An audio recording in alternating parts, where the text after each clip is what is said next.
Hi everyone, I'm Heather from Cookbook Kitchenette, and this is my YouTube channel where I mostly go through my vintage cookbook collection. I talk about specific eras from my vintage cookbook collection, and then I make recipes from each of those cookbooks. So that's what I normally do, but I've got something a little bit different today, and I'll tell you why. Basically how this started was I was looking for a simple bagel recipe. So I looked through every single one of my cookbooks that I thought might have a simple bagel recipe. And you'd think, considering the history that bagels have in all different kinds of cultures, that there would be at least some sort of bagel or something similar, but literally not a single one of my cookbooks had a bagel recipe. So I found that very interesting. So that led me on this thought process that I might start doing, in addition to the vintage cookbooks, I might start doing some classic, like very traditional kind of recipes. Because what I want to do is I want to learn the absolute basics. I want to learn how to make my own bagels. I want to learn how to make my own bread. I want to learn how to preserve and make pickles and all that kind of cool stuff. I want to learn how to make like the mother sauces that, tons of recipes are born from these simple mother sauces.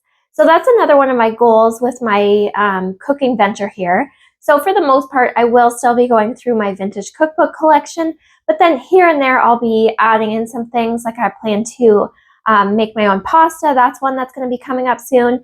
And then for this one, I am going to attempt my own bagels. So again, if you've watched my channel before, you know I am not a baker. I don't pretend to be a baker. I'm not great with measurements.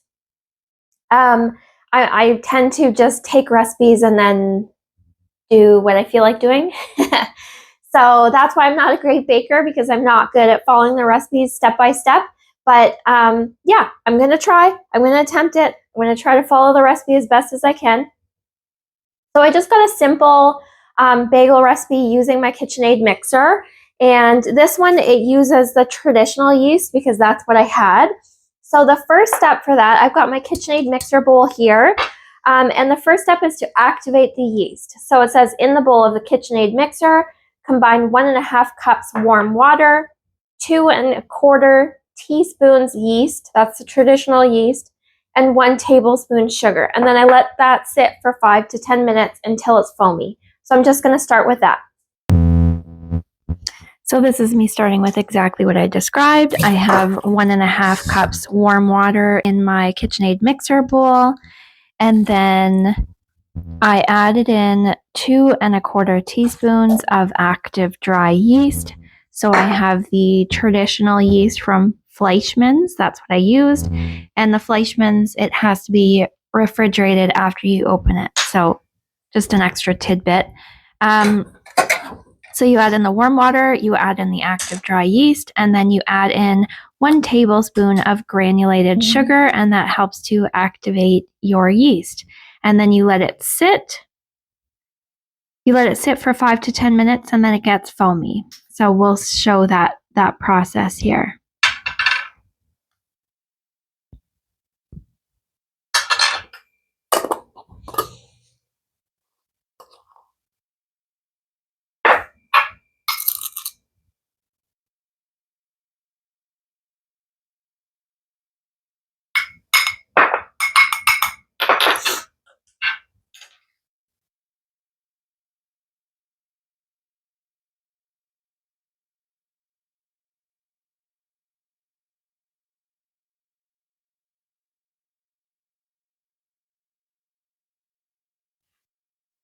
Okay, so this is 10 minutes later. You can see the texture of the yeast has completely changed, the yeast in the water. So I'm using bread flour. I would use bread flour for the whole recipe. I didn't have quite enough, so I substituted with a bit of all-purpose, but if I had bread flour, I would have used all bread flour. So next, you add 4 cups of the bread flour to this yeast bowl, and then you do 1.5 teaspoons salt. I would actually add extra salt or use a higher quality salt than I did. I prefer my bagels a little bit more salty, I think. So it calls for 1.5 teaspoons, but You can add a little bit more, and then you add 1 tablespoon vegetable oil to the mix as well.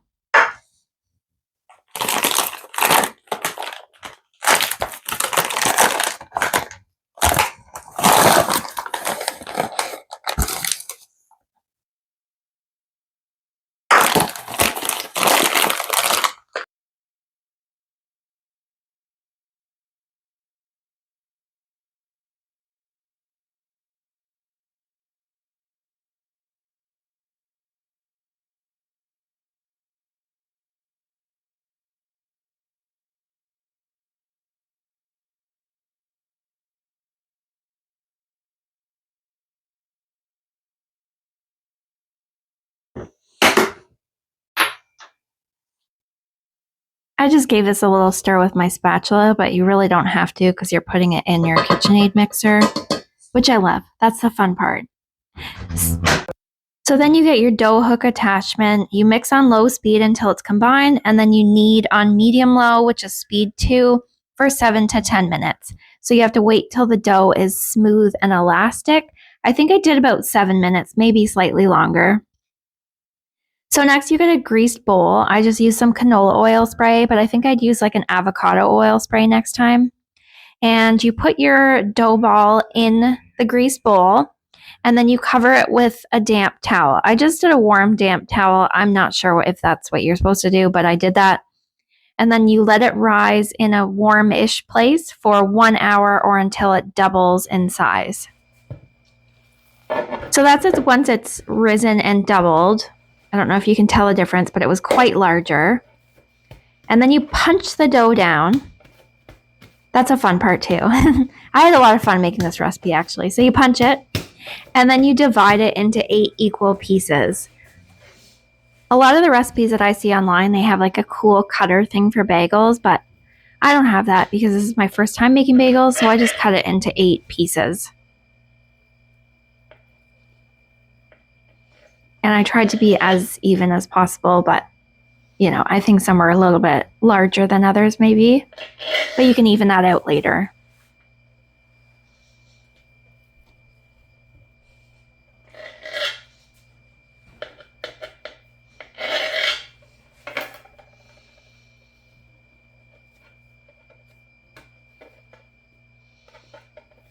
So once you have your 8 pieces separated out, you roll each of the 8 pieces. Oh, this was me evening it out so that every one of them felt like the same sort of weight. I could have used a scale. I have a scale there, but I just decided to hand test it and make sure they were all accurate. So you roll each of them into a ball. That's the next step. And you try to get as smooth of a ball as possible.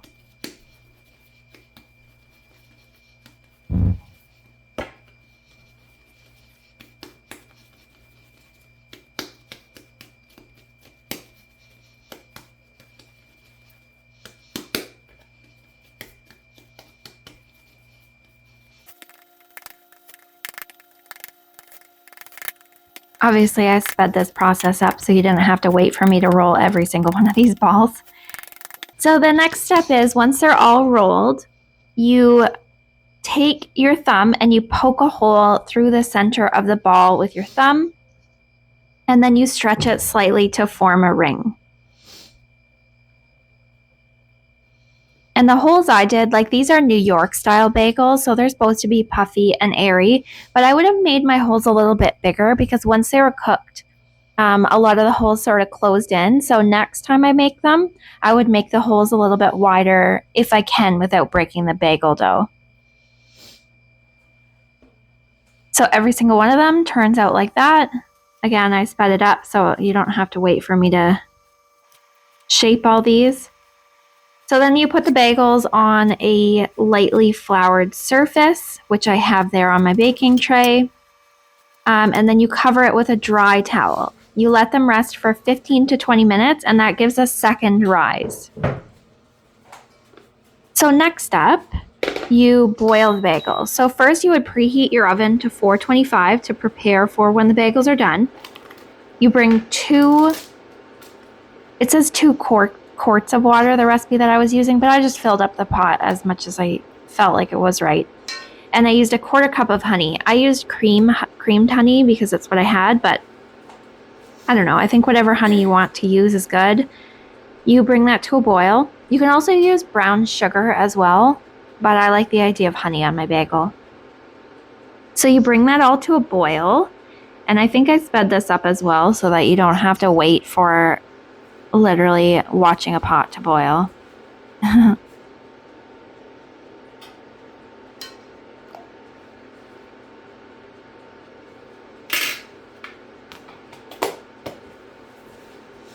Okay, and on the tray here, I also have like ground semolina on the tray, and that helps your bagels, once they're boiled, to not stick to your tray. So it makes it easier to work with your bagels.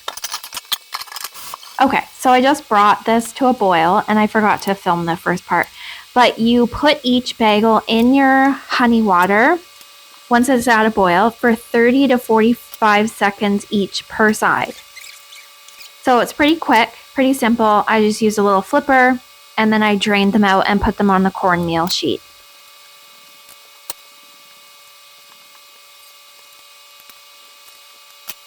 So once you have all your bagels boiled, you get an egg wash for them.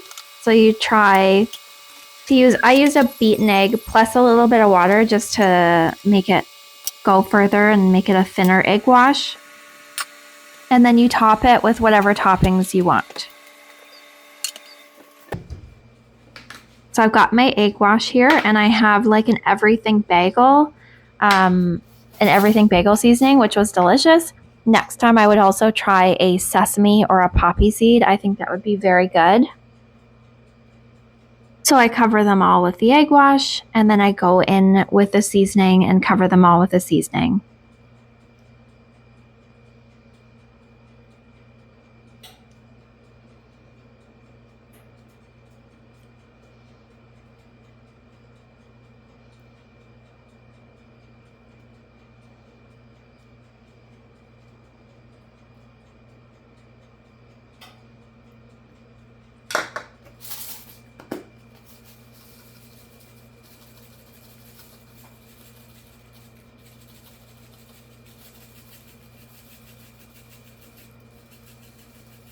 Once you have all your seasonings on your bagels, you put it in the oven at the 425 that you've preheated it at. You do it for 18 to 22 minutes. I would do it towards the long end and put it in the bottom of your oven, the bottom rack, so that the bottom of your bagels get crispier than the tops. I didn't know that, but I would do that next time. Another thing is make sure you put it on a wire rack after to cool before you slice it. Are they staying here? So there it is. I've got my bagel together. I probably could have used parchment paper and maybe crisped it up on the bottom a little bit more, but I mean, for a first try bagel, it looks pretty good. I put some everything seasoning on there as well. I'm pretty happy with it. I mean, again, I'm not a baker, so for me, that's pretty good. I'm gonna cut into it. Okay, so I'm just gonna cut this bagel and we'll see how it turned out inside. Yeah, I definitely could have crisped this up a little bit more. It browned a fair amount on the top. It's not bad. It's not bad. Looks like bread. Look at the steam coming off of that bagel. So I'm just going to try a little bit of the top here.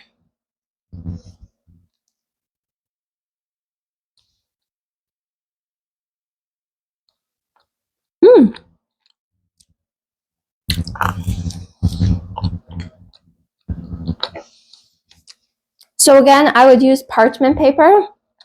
I would probably cook it a little bit longer. It called for 18 to 22 minutes, and I think I did 20. But I would do 22 or 23. And I would definitely use parchment paper on the bottom so it didn't stick. And I would use a little bit more salt in the actual recipe. I used a fair amount, but maybe like a higher quality salt in the dough would be good.